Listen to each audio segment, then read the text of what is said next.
rapport mamping lelo yo ebimi liste eza bato basala ba crime je peux dire bakanga ba criminel wana basambisa bango ba futa na ba crime wana ba koza parce que eza grâce na bango pe nde lelo toza na ba VVBL o bakangi bato ya RCD o bakangi bato ya Mbusa Nyamwisi KML pour na ntangelo bato basala mo ba insurrection armée o bakangi Mukungubila M23 na basulutani Makenya o bakangi Kunda Batwari bakangi musu na Bosco Tanganda donc bato wana siko ne basabwe so bakangi bango bino boseveli ba crime wana ba nini esali ke ba veuve bakoma ebele au moins dans exemple ovandika na ndako na oboye bato mo bakoteli yo ale babomi mobali na yo babomi bana na yo ba violer yo siko yo siko ozanitani oyo ayebi kaza coupable ye wana nde baokanga parce qu'il faut pas dédommager Batouana, il faut pas katela Batouana somme moko ba futa pour dédommager ces mamans là. L'amende transactionnelle. Oui, il y a des enfants batikali ba orphelins, il y a des femmes batikali ba veuves. Donc ba charge na biso. Abonnez-vous gratuitement sur votre chaîne YouTube congodialogue.com. Abonnez-vous gratuitement sur votre chaîne YouTube congodialogue.com. congodialogue.com. www.congomasolo.com. Kitoko. Obi Ronaldinho le King is back. Bolandaka mingi Congo Dialogue Francine Ngembe mission www.congodialogue. C'est un réel plaisir de vous savoir nombreux, messieurs et dames, vous qui nous suivez partout. Votre émission Masolo, il y a politique, Masolo politique, qui aujourd'hui reçoit une dame parce que les genre, on doit aussi privilégier la place de la femme à la société comme VBL Dinganga. Donc voilà que comme ça, ça va se passer ainsi. Nous recevons pour vous Madame Mutombo, Muteba Dorcas. Donc Madame Dorcas Mutombo, c'est comme ça qu'on l'appelle. Et elle est présidente d'une ONG. Et c'est avec elle, elle milite aussi pour les droits des enfants, pour les droits des personnes vulnérables, pour les droits de l'homme. Et avec elle, nous allons essayer de parler de son initiative et puis pourquoi pas parler des droits de l'homme parce qu'aujourd'hui avec les rapports Mamping, on arrive maintenant à comprendre que oui, certainement, la justice doit être faite pour des victimes, des seigneurs de guerre ou des criminels économiques. Tout ça, on a vu cette émission à Lingala. Bon, c'est avec Madame Dorcas, Neto Solo, la Naye Mingi. Madame Dorcas, bonjour. Bonjour, journaliste. Mingi, Madame Mutombo. Mutombo, c'est le nom de mon mari. Je suis. Mon nom, c'est Nzumba Muteba Maggie Dorcas. Okay. Nzumba ndio na Bakongo. Ouais. Ndo ino aba Mkongo. Bon, on a compris Voilà. Madame Dorcas, tu es en qualité à présidente d'une ONG et pour militairement les droits de l'homme, les droits des personnes vulnérables et objectif initiative non qu'est-ce qui t'a inspiré comme membre de ONG? Merci beaucoup. Et donc, inspiré pour créer ONG Ezali dès que Vandaka, dans quartier, dans la cité, dans la avenue, tout le monde d'abord, premièrement, je vais présenter mon ONG. C'est ONG Plus, Action Plus. Et ça plus pour nous soutenir les veuves, les personnes vulnérables.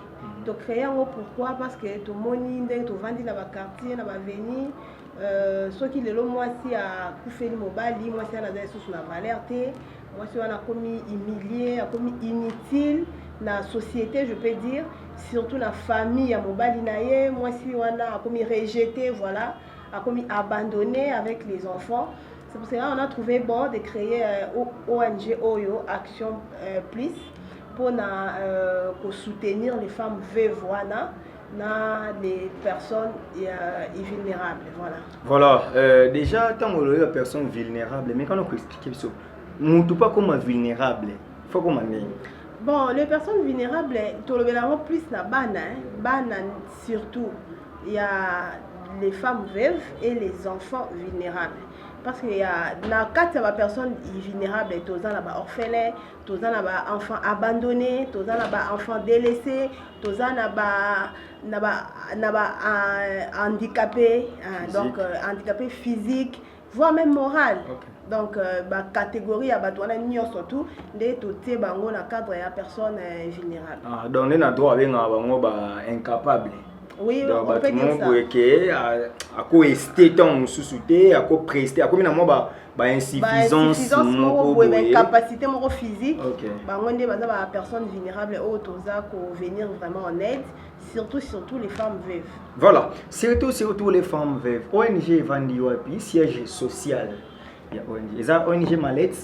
Non, les ONG Mallette, tous un statut, tous un règlement d'ordre intérieur, tous un document. Donc, les ONG Moko, siège nango, ils ont un Tchango. Pour la bao, Tchango té dans la commune à Kimbanteke. Donc, siège nabiso social et là on a. Quartier Kimbanteke. Et dans le quartier Mikondo. Ah, Mikondo, voilà. Mikondo, côté Kingasanya Souka. Voilà, siège nabiso et Zawana. Vraiment, on est là, bureau nabiso fait des Zawana, siège social et Zawana. Voilà. Donc, ils ont une adresse fixe, ils ont ONG Mallette. Donc, ils ont vraiment... F non personnalité juridique, qui ont l'association sans but lucratif et évoluer. Bon, je peux dire que tous on a débit vraiment, tous on a débit, donc petit à petit, tous Zoya, Mouké, donc tous on a vraiment la débit avec les peu de moyens qu'on a, tous bandits, Mouké, et on va y arriver. Parce que yo pour une unité au local au sein de l'Oromon salle pour nous localité au sein de la société anonyme au local gainté yo ke na mambo moi za bénévole ezaki nini oza pour sambonté bon oyo nazo sala eza pe pona kosunga bato. Donc ils ont sunga ba maman, ils ont sunga ba personnes vulnérables. Non, on va nous na ça là on va pour intérêt na ngamo non, na ça là pour plus aider les autres. Nzamba amuto intérêt. Yego da ça c'est votre fou caméra yi. Et moi je suis go ça là on intérêt pour na ko aider bango et je n'ai vu que nzambe akokanisanga ka. Nzambe mutu afutaka donc mais moi je fais ça plus pour aider ces mamans-là et ces personnes vulnérables-là. ONG dans ASBL. Vous avez la politique, je pense. Oui, c'est la politique. Vous avez la société civile. Oui, nous sommes en politique, nous avons la couleur politique. Nous aidons tout le monde. Nous avons tout Sungara, nous avons la maman ya Lamuka, nous avons la maman ya IDPS, nous avons la maman ya FCC, donc biso to sunga tout le monde. Il y a INCP ouais. Bango nyonso bazali. Donc to na biso a politique. Donc to sunga tout le monde. Les objectifs pour dans 2023 postuler. Nous postuler côté Tchangu. OK maman ko tshela bango ONG pour kabolela ba maputa ba biloko kolia ba nini ale. Bon, on s'est créé moi popularité mon.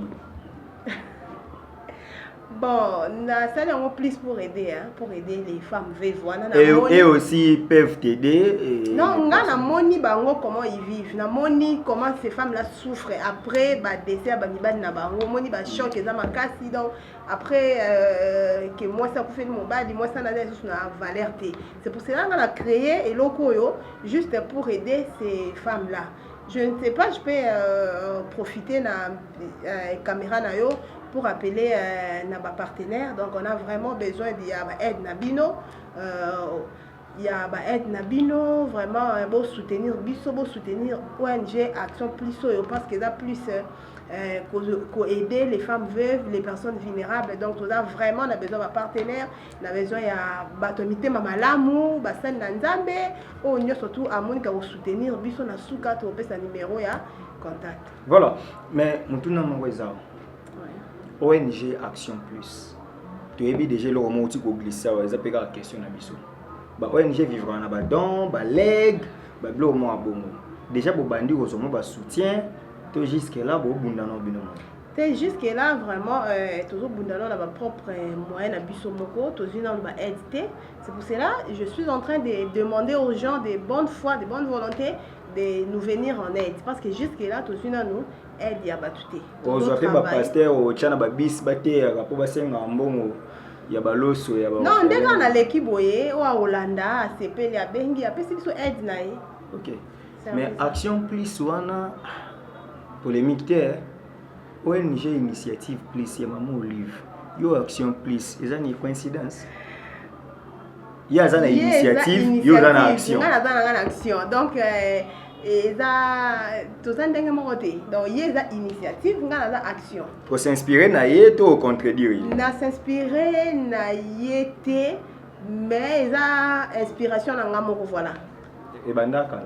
Oui, idée il y a très longtemps, j'avais déjà cette idée, ce projet. Alors, c'est en 2021 où vraiment, depuis le 1er janvier, nous avons mis surtout en œuvre. Ok, donc ils ont bébé, hein? Oui, ils ont vraiment bébé. Ils ont bébé, mais ils ont déjà mon colon dans ma canisse. Parce que le projet m'a déjà peut-être officiellement boyé, au Bimi, en 2021. Mais on a déjà commencé à aider les gens, Kosunga déjà. Ils ont comme mon thème, Kosunga, c'est un don. Donc, moi, je n'aime pas voir les moutons souffrir, alors que mon gars n'a pas, je peux partager avec eux. Donc, mais officiellement, ONG Action Plus, tout débutant vraiment. Il a vraiment un débit dans ONG Action Plus, ils ont un débit dans ok, voilà, mais tant que là, veuve, personne vulnérable, la majorité va chaos au couteau nango. Betelo qui va faire le cas mibali. To ils un peu moment c'est comme ici tu les rebelles veuve, orphelin. Ouais, biloko comme ici veuve belé par exemple na rolo bato na ba guerre. Ma guerre ils ont comme ça va veuve belé crime dans ma belé ou ils ont ça là qui va veuve base les belé. Ils ont mort moko naturel té. Ils ont vraiment na makambo belé na quand na lobby surtout ba guerre. Ils ont ça là qui va veuve bazo comme belé. Ah donc si on comprend bien guerre wana na bien une insurrection armée rébellion nini. Ouais rébellion oui bon. Et comme ici maman belé veuve ne belé orphelin personne vulnérable comme belé suite ya makambo wana. Yo siko c'est que yo posa muta oni rapport mamping lelo yo ebimi liste eza bato basala ba crime économique ba crime de guerre il faut bazala sanctionner il faut ba kende ko samba pona bangonde ba comme ici ba personne vulnérable mo ebele et ba veuve pe mo ebele et c'est pas ici bino na ngambo na bino bato ba droit. Ouais, c'est pas ici biso moi personnellement et c'est pas ici ngai parce que rapport wana et ça li ke je peux dire kanga criminel wana sambisa bango futa na crime wana koza parce que ça grâce na bango pe nde lelo toza na veuve belé. Donc moi personnellement ONG nanga to sepeli na initiative wana ya rapport mapping donc to sepeli nango parce que et au sala ke crime wana e diminuer au sala ke veuve pe zala belé té. Alors et réduire peu biso moi travail. Ah ok. Donc bino bo sepeli na passe baninga. To vandi mabo. Ya na kotanga. Non, to RCD Goma. O bakangi bato RCD. O bakangi bato ya Mbusa Nyamwisi KML. Pour na tanga le bato basala mo insurrection armée. O bakangi Mukungubila M23 na basulutani Makenga. O bakangi Kunda Batwari, bakangi Musula Bosco Tanganda. Donc bato wana siko ne basabwe. So bakangi ba mobilo bosebeli. Non, na c'est là bas kanga mutu pourquoi? So yo sali crime, o sali faute. Il faut bakanga o. Ah OK. So o sali erreur, il faut même biso na banda kunde tozaka na bana. So ki moi na sali faute, sali erreur, to opinir ye. Et date que na opinir moi na ka boya sali loko te. Obi ke so ki opinir moi na sali loko te a ko yina yo. Donc tant vraiment yo parents ils t'ont opinir moi il faut s'assurer que moi non vraiment à ça les photos opinir ye na mwana ye moko pe esika aza oloba ah oui maman a la raison papa a la raison à punir nga c'est parce qu'il a ça qui faute donc to punir ça ba ko punir mutu te ko sala eloko te ba punir yo te non on punit quelqu'un ou a ça les fautes ça les crimes d'abord ba te mana simeta des droits que la justice soit faite sur au moni de journaliste au moni ba crime wana ba nini et ça dit que ba veuve ba comme ebelé au moins dans exemple au vandika na ndako na oboye bato mo ba côté lui aller ba bomi mobile na yo ba bomi bana na yo ba violer yo siko yo siko ozanitani alors siko biso souci na biso ezaki bato wana c'est vrai babandini ko sambisa bango te bazaka na etaka kana lu ya ko kanga bango ba pena on a présomption d'innocence c'est ça babandini même pas ko sambisa bango siko yo ba veuve wana ba tuana o ba ju ba innocent wana siko donc monique baza délaissé baza abandonné nde biso nde objectif na biso za ya ko sunga bango moi quelque chose donc moi quelque chose ezaki to zanango to rokende to pesi bango to sungi bango donc biso to za wana juste pour aider ces mamans là et ces personnes vulnérables. Je vous vois une femme mariée. Ouais, je suis mariée. Vous avez reçu l'autorisation maritale. Mobali no yebi mambo sala. Ouais, bien sûr. Bien sûr que oui, ayebi so ayebi ta ko permettre ngate. Donc so inazawa, je fais un travail ya ko aider batu na ça la travail mo te ya ninte. Ah, lobby pe obi m'appelle ministre affaires sociales. Le problème te Moussa nanga ils allaient pour aider les gens. Donc ils a travail mo un bon mari normalement ko pekisa moi sina été. On pekisa moi yo ko pekisa moi sina a aider batu. Moi sinon yo pekisa a sunga ba surtout ça linga comme député na biga ochanga suppléant yo pekisa moi sinon apesa mutu lipa azana mapa na ndako mutu azolela nzala libanda yo pekisa ke so soki bosala mo be économie na mikie bo moni le mbongo ya te faut bokota isusu na ba besoin non mais soki mutu azana nzala yo ozana ngo tu es obligé de partager papa on est obligé de partager donc même si yo lien rotonda te mais on est obligé on peut ça et payer pas tata mo qui pe na monoko. Donc, aider personne vulnérable. Aider les gens, ils ont ça la montée que oh mon ban n'a pas payé ça. Et dans ça, je fais un travail à Sungabato. Donc c'est un travail d'ailleurs à féliciter. Na mona ko beti lisolo ba criminel de guerre, ba seigneur de guerre, ningi ba boma batu donc oza d'accord que rapport mamping wana il faut musala et salama. Gouvernement na biso etika bakanga na bato yo baza cité na rapport wana. Mais est-ce que bata politique bande ko ba ONG Azado il y a maître Jean-Claude Katende akash bani balobi ke bato ba komola bango eza na rapport mamping ba côté na gouvernement te. Bon, moi je veux dire que la justice soit faite hein. Moi je ne suis pas là pour dire à la justice ce qu'elle va faire. Donc je ne suis pas là pour dire à la justice oh il faut ça là non.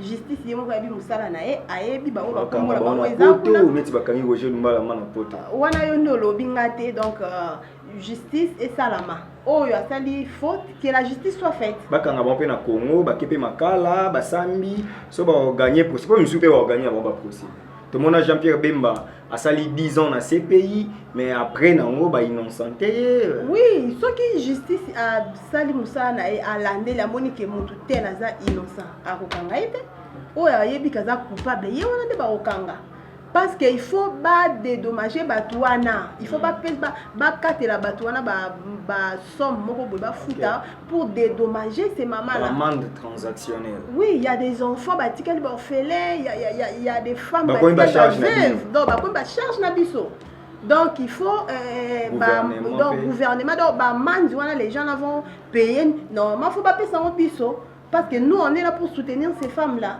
na minute otozana on a ba moyen te mettre soutenir bango na ba propre fonds na biso donc vraiment tozo senga gouvernement l'état atie biso maboko sunga biso parce que biso tozawana tozo sunga ba maman les akaka na ba guerre te papa ti na ba quartier to vandi na ba kanuka par exemple na kanuka il y a plein de veuves moi na singa na sali descente kuna je vous dis qu'il y a plein de veuves na Tchang partout donc dès que vous êtes là vous appelez les mamans veuves pouf bazo ya on dirait donc je sais pas mais yo beti ba comédien kara faut to ONG vraiment plus ba comédien té na beta ba 40 moi je fais mon travail tout le monde a mingi ONG Surtout il y a deux premières dames. Moi à la fin de l'année il va comédien, mon livre au tambour, il doit appeler ça va comédien. Mais à ça la paix il y a orphelin quand même, on doit reconnaître. Maman Denise de même. Babou c'est yaka ba ki kotanga na poto ba nini mais on ba comédien on dirait ba comment moi ba vulnérable to ba nini. Vous travaillez avec Eka pour la visibilité, qu'est-ce qui se passe? Bon, peut-être va travailler là bon pour la visibilité hein, peut-être. Je crois que c'est aussi une raison peut-être. Peut-être ils sont là pour la visibilité. C'est surtout comment votre théâtre alors pour non, moi jusque-là, je suis en train de travailler avec mon équipe, juste pour aider ces personnes-là. Oh, ouais, c'est installé l'imane caméraman privé. Ah ouais. Mais je fais comprendre, c'est comme si c'est privé d'Eni. Tu vas être un caméraman et ONG. Ah, oui, il y a un caméraman privé. Ah. Ok, ça va. On veut chuter. Mais on a aussi connu des criminels économiques qui ont rapport au mapping. Au coup de temps, qui ont détourné entreprise déclarée faillite. Papa Moussale Sili, bana bakomi ba fazer, pompia keza, ba koka ko encadrer ba jeune fille ba âge nubile, peut-être ba biminzela, ba komi na ba petite amie, na ba moment. Mais c'est ce qu'on dit, ba criminel économique wana, ba on surtout wana ba criminel économique dans tout le monde là, ndé ba zo sala ke ba veuve lelo ba zale belé, ba veuve ba enfant délaissé ba personnes vulnérables de base à les béler. Donc moi, je vais juste demander à la justice de faire son travail. Donc justice ça ça musala naie, oh ya Monique a sala ki erreur a s'assumer ba violer wana ba côté na kata ndako ba bomi mobali naie ba violer ye. Au moins que maman on a na minute yo a to souffrir net donc a to souffrir kaka. Si les temps la femme là elle est là en train de souffrir. Et puis moi monsieur Salamana ba 96. Oui, elle doit souffrir. Maintenant les femmes là on a besoin de aide na biso photo sunga bango. C'est pour cela nous ONG Action Plus aujourd'hui initiative oyo ya ko sunga les mamans veuves et les enfants les personnes vulnérables. On est là pour aider toutes ces personnes là. Voilà, madame Dorcas Tozo ce qui ça déjà émission à biso maintenant tout n'a pas manqué tout politique à tout mon manqué actualité les lois okoka ko batawe Niger boarabe et professeur Bahati informateur ou te na société civile. Ouais, je sais. Bino pe bobandara boy lobby ministre pas au côté maman gouvernement Action Plus c'est comme un parti politique. Action Plus c'est comme un parti politique. Action Plus c'est ça ONG pour soutenir les femmes veuves. Parti social au sali comme na lobby ONG Action Plus c'est pour soutenir plus les femmes veuves et les personnes vulnérables. C'est un parti politique c'est apolitique. Okay. Mais c'est apolitique, on est là, on reçoit les dons de tout le monde.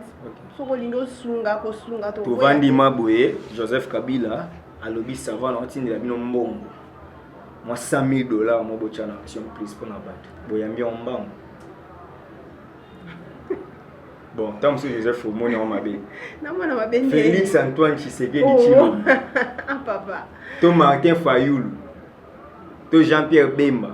Babi batinda mbongo. Donc ba mbongo nyonso bozwa na bino.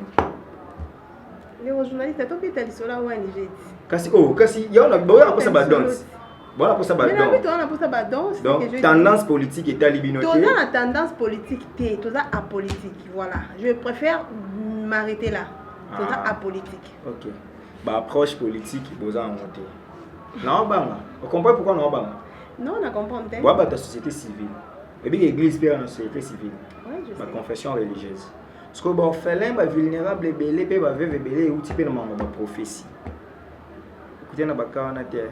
Oh molimo moko boye zotambola. Pasteur le bi moino ondaza ndoki moino boye. Oui, toyoka ngo to mona ngo on vivra ngo.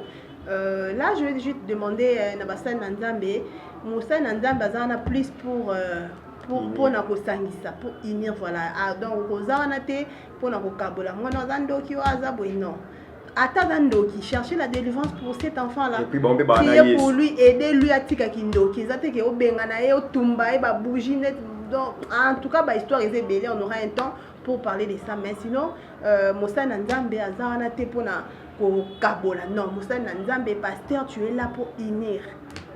Non, en tout cas, surtout on a to linga parce que nous on est là toujours combattre des locaux, on a ba torti, ba nini parce que locaux on a des ça là que bana les loba comme ba shege, ba nini belé. ONG Action Plus Tominasuka. Elle s'appelle Madame Mutombo Muteba Dorcas et elle a bien dit qu'elle porte le nom de son mari Mutombo. Donc c'est Dorcas Muteba si je ne m'abuse pas, Nzumba Muteba. On a compris quand même. Madame Maïle, on a quand même combiné déjà Moko et Madame Nzumba Muteba Mutombo. Tomoni Tominasuka émission. Au sein déjà Nyonso, à l'exception de personnes, Basumayo. Mais il y a aussi un problème, il y a spiritualité. Non, je suis kawana. Et ça, je suis occultiste. Occultiste. Mais il y a habité, biso to sunrande batu pour m'emmener qui est bien. Bon, on a besoin de bien. Pour nous voir pour ça les soumis, pour bosser ma paix on va la faire. Bon, d'abord premièrement de un mutuana ayo yebisa biso te ke de moninga bonazo qui tiste mena e kopesa mbono. Je ne pense pas. Non, je ne pense pas. Papa, sango, eza sango. Tu sais que moi j'avais une boutique, juste entre parenthèses, j'avais une boutique il y a un peu très longtemps là. Maintenant, tellement que je vendais beaucoup, je vendais à un prix là, et puis je vendais aussi en gros. Alors j'avais plein de clients et les gens, mes voisins me disaient que nana kiss. On dit et pourtant donc vous voyez un peu. Donc il y a d'autres gens où ils ont que et là na batu sous soka au monika moto a réussir c'est ka simbi kiss. Non. Est-ce que mouton vraiment oyer et puis que moninga ne na boyer na za okitiste mais zoa imbongo na yango je ne pense pas. Là moi en tout cas je ne crois pas na babilo koana. Moi personnellement je ne crois pas parce que moi-même j'ai été victime na elo koana. Babilo ba na ki na za na kiss et pourtant na ebi kissité. Donc c'est un peu ça. Et ça biso numéro, tu vas contacter yo, ya kosunga yo, pour yo osunga pe bande komisusu. Mais ezate so ba pesio mbongo yo zimbongo pour lui. Pour tout le monde appelle ONG belé bon. Merci de vos journalistes. D'abord, je veux vous dire que moi, pour le moment, je suis en train d'aider les gens dans ma propre moyen. Donc, il y a ça déjà. Le début a toujours été difficile. Oui, je suis en train de faire ce travail avec mes propres moyens. Donc, ceux qui ont eu au $100, dans le les $10 dans tes crédits, je ne pense pas que c'est un péché. C'est pas un péché parce que moi, je suis en train déjà de faire ce travail. C'est bien, elle est franche. Oui, j'ai fait ce travail avec mes propres fonds. Okay. Donc, si on peut $100, on a $10 dans tes crédits pour appeler. Bon, on a quelques maman là, appelez-moi cette dame-là, je viens. C'est pas un péché, c'est pas un crime. Non, c'est juste que ça a 4 moussa là. Bon, héberger peut ba maman. Oui, projet Ezali, on fait un centre de formation, projet Ezali. Okay. Donc, projet on a vraiment Ezali. J'espère que esthétique. Oui, j'espère que les jours qui viennent, je serai ici pour parler de ça. Voilà. Et on aura aussi des images. Parce qu'aujourd'hui, je ne suis pas venue avec des images, mais je crois prochainement, on aura des images. Prochainement, on aura des images vraiment. Chers internautes, excusez-moi, j'ai oublié mes images, mais prochainement, je vous promets, ici dans ces plateaux, je serai là avec les images. On vous contacte? Ouais, si vous voulez nous contacter, contactez-nous au 081 plus 243. Plus 243, merci. Ouais, voilà. Oui. Donc, contactez-nous en plus 243 80. Plus 243 81 voilà. 31 990 15. Nabandeli plus 243 81 31 990 15. Voilà. Plus 243 81 31 990 15. Là, si vous nous contactez, vous allez vraiment. Non, direct. Voilà. Pour nous, mati makaste. Et comme dans ce bengi orozwanga moko. Merci vraiment, je vous remercie tout le monde. Je paie salutations à quelques personnes. Je salue mon partenaire. M. Francisco à partir de la Suisse. Okay. Il est vraiment un partenaire na Busso, déjà la bonne foi. Ayoka pe lingala. Oui, Ayoka la Suisse, c'est un Congolais. Ok. La Suisse. Donc M. Francisco Manuel, il est là, lui il est notre partenaire. Déjà il s'est annoncé. Donc c'est pour cela que je les salue et puis je lui remercie. On dit que pendant les gars on a des émissions à Kin. Déjà on a des émissions à Kin aussi ba contact na poto.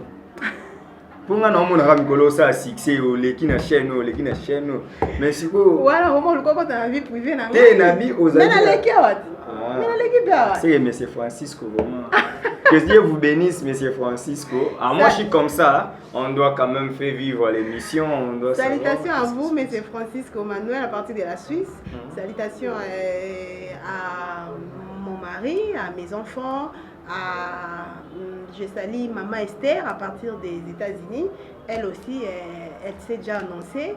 Je salue Naomi Kamwanyamuteba à partir de la France. Okay. Je salue son mari, M. Patience Koutumboisi. Je salue tous mes partenaires. Donc, ma partenaire n'a pas potentiel. Donc, je vous salue déjà. Donc, je vous attends. Venez, on est là pour travailler pour l'avancement de ces ONG. Où est un objectif, il y a aider kaka. Donc objectif n'est juste aider les femmes veuves là, les personnes vulnérables là. Donc vraiment on est là pour aider ces personnes là. Alors venez pour qu'on travaille ensemble pour aider toutes ces personnes là. Voilà. C'était Madame Dorcas, mes conseils comme votre conseiller en communication, si je peux me les permettre. Oui. Dans les médias où ils ont bomba famille na ko batamita mabe babanda mo mobali no kulinga te baye o babenga bana no bomba bon po o sa musala mutia malamu siko bato wana o rapport mampingo wana o bebiki bakomona bango eza na tanga bakomona bango tanga na ko bato wana rapport mampingo to baba donc bato nje ba sepela te ba sepela ningi rapport mampingo ezolinga ekanga bisu. Ça va tout banano na bango ba ça là va plaidoyer. Donc ça c'est un conseil. Quand on veut sauver la nation, il y a des combats qui viennent comme ça. Ouais. Non, merci. Et puis moi, je voulais juste... Les Congolais ne s'aiment pas, oui. Oui, je sais. Je voulais... Là, vraiment, je sais. Je voulais juste moi, personnellement, pourquoi? Ça m'intéresse en quoi? Mais justice quand même fait ça. Je dis que la justice soit faite, c'est ce que je dis. Il faut pas quand même. Donc telle personne. Qu'est-ce que moi je vais gagner sur la prison? Moi personnellement je gagne quoi? Moi je dis que la justice soit faite. C'est fini. C'est voilà. Si les rapports m'empilent. Surtout. Voilà. Nous sommes arrivés à la fin de cette émission. C'était un réel plaisir de recevoir cette dame. En tout cas, elle a des initiatives. J'ai parlé avec elle en privé avant de tourner cette émission. J'ai compris qu'il y a des choses à encourager, surtout les criminels économiques. Oh, quoi ici, BIC. Parce que détourne. Oui, bien entreprise, moi, il y a aviation, il y a beaucoup, bravo Air Congo. Ça dit que publicité, quand balika va démarrer, oh, m'ta escroquer, il y a détourné mon qui. Donc il faut éviter. Autant que ça la boue, mais tout ça, misal les autres coups, tant misal les autres coups, batuana bazoni, so papa na bando gagner moi 400 000 francs, moins de $100. Abando gagnant les souté, bana bakobima na nzela, bana bakobima boye, bana bakoma mabe, papa na kozwa pe AVC, donc tout aider Batou, création d'emploi, et ça je vous félicite vraiment. Merci. Et puis quand vous allez faire des formations comme ça aussi, il faut créer des emplois. Oui, on va créer des emplois. Parce que tant que ça, les formations, il faut tout le Batou. Tu as besoin de madame moko couper couture, tu as besoin de madame moko esthétique, il y a boy. Donc on est déjà atelier après. Voilà, on est déjà en train d'aider les gens. Donc c'est un peu ça, c'est dans ce sens-là. Voilà. Nous sommes arrivés à la fin. Merci à Odette Lessa, la Mégane depuis Suisse-Irlande. Donc Odette Lessa, la Mégane en bijou. Merci à Bella Dinganga. Merci à José Moulumba, les beaux gars de la ville de Birmingham, donc depuis Angleterre. Motema ya mère, Béni Ipenda Barcelone. Merci à Emmanuel Mandanda, bon rétablissement. Je sais que tu es souffrant, en tout cas ça va passer. Mathieu Moubindi, CBC. Sunga madame vraiment, yo zara déjà na osala yango déjà na poto. Yo moko fandisa na poto po osunga batu na ba homme, osunga batu kuna na ba foyer et le lopé Mathieu Moubindi pe azana université na université belgo-congolais, CBC collège belgo-congolais. Nabi ki ba misala na binonga yango yo ya osunga batu pour que misala etambola malamu et sans oublier mon vieux si ya Molex Aigle Noir. Merci à Starly Lima qui a réalisé cette émission et Jack au montage de cette émission. Merci à tout le monde. En tout cas, mon fils chéri, précieux Kambanga, papa Tessali, papa est au service. Donc, on se retrouve très prochainement. Merci de passer et nous serons ouverts. En tout cas, ça j'annonce devant la caméra. Nous serons ouverts pour vous recevoir à chaque moment où il y aura quelque chose, s'il faut parler. Et même quand nous avons un sujet qui vous intéresse, souffrez que nous vous l'appelons comme ça. Et vous serez ici, vous allez défiler de temps à autre pour donner vos intelligences, en fait, que ce soit surtout au service de la nation. Merci. Vous et moi, chers messieurs, nous allons nous retrouver très prochainement pour un nouveau numéro de votre émission Masola Politique dans ces formats de l'ASBL.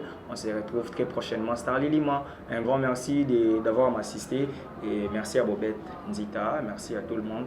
Bye. Abonnez-vous gratuitement sur votre chaîne YouTube congodialogue.com. Abonnez-vous gratuitement sur votre chaîne YouTube congodialogue.com.